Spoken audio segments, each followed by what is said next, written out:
Assalamualaikum warahmatullahi wabarakatuh. Hari ini saya akan menjelaskan mengenai peristiwa G30S PKI. Yang pertama, ada sejarah singkat G30S PKI. G30S merupakan gerakan yang bertujuan untuk menggulingkan pemerintahan Presiden Soekarno dan mengubah Indonesia menjadi negara komunis. Dipimpin oleh D.N. Aidit yang merupakan ketua dari PKI atau Partai Komunis Indonesia.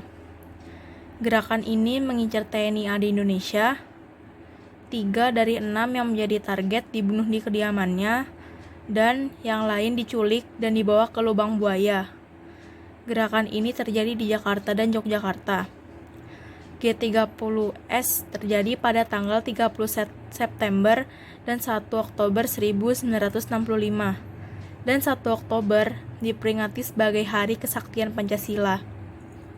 Pada saat itu, tanggal 1 Oktober 1965, Letkol Untung yang merupakan Cakrabirawa memimpin pasukan yang dianggap loyal terhadap PKI. Pasca kejadian,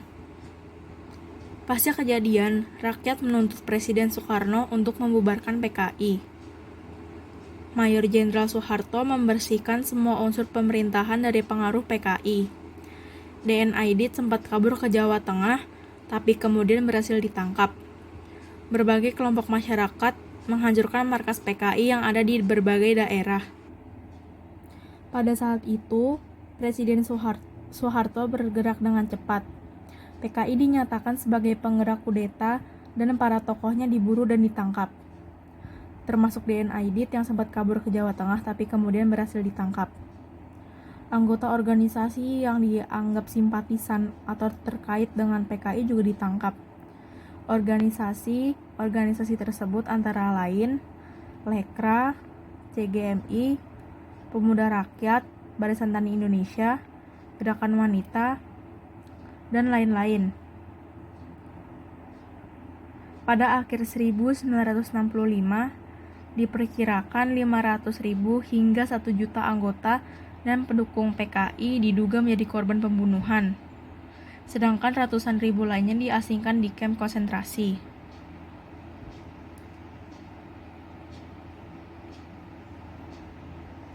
Kelompok masyarakat menghancurkan markas PKI yang ada di berbagai daerah.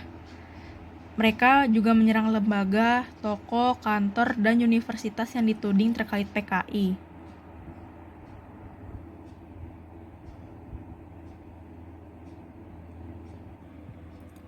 Peristiwa ini juga diperingati pada zaman Orba.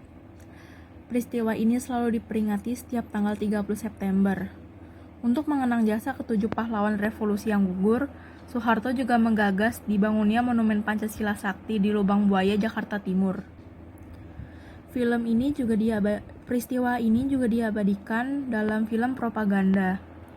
Pada tahun 1984, film dokudrama propaganda tentang peristiwa ini yang berjudul Penumpasan Pengkhianatan G30S PKI dirilis, diproduksi oleh Pusat Produksi Film Negara. Dan hal ini juga merupakan tontonan wajib bagi anak sekolah pada era Presiden Soeharto. Film ini selalu ditayangkan di TVRI tiap tanggal 30 September malam.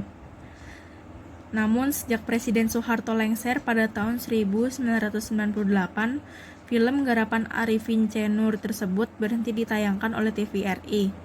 Hal ini terjadi setelah desakan masyarakat yang menganggap film tersebut tidak sesuai dengan kejadian sebenarnya. Berikut ada beberapa pejabat tinggi yang menjadi korban. Yang pertama ada Letnan Jenderal Anumerta Ahmad Yani. Yang kedua, Mayor Jenderal Raden Suprapto. Yang ketiga, Mayor Jenderal Mas Tirto Darmo Haryono. Yang keempat, Mayor Jenderal Siswondo Parman. Yang kelima, ada Brigadir Jenderal Donald Ishak Panjaitan. Yang keenam, Brigadir Jenderal Sutoyo Siswodiharjo. Sementara itu, Panglima TNI Ahana Sution yang menjadi target utama berhasil meloloskan diri. Tetapi putrinya Ade Irma Nasution tewas tertembak dan ajudannya Letu Pierre Andreas Tendean diculik dan ditembak di lubang buaya. Sekian penjelasan mengenai sejarah singkat G30 SPKI. Semoga bermanfaat bagi kalian semua. Wassalamualaikum warahmatullahi wabarakatuh.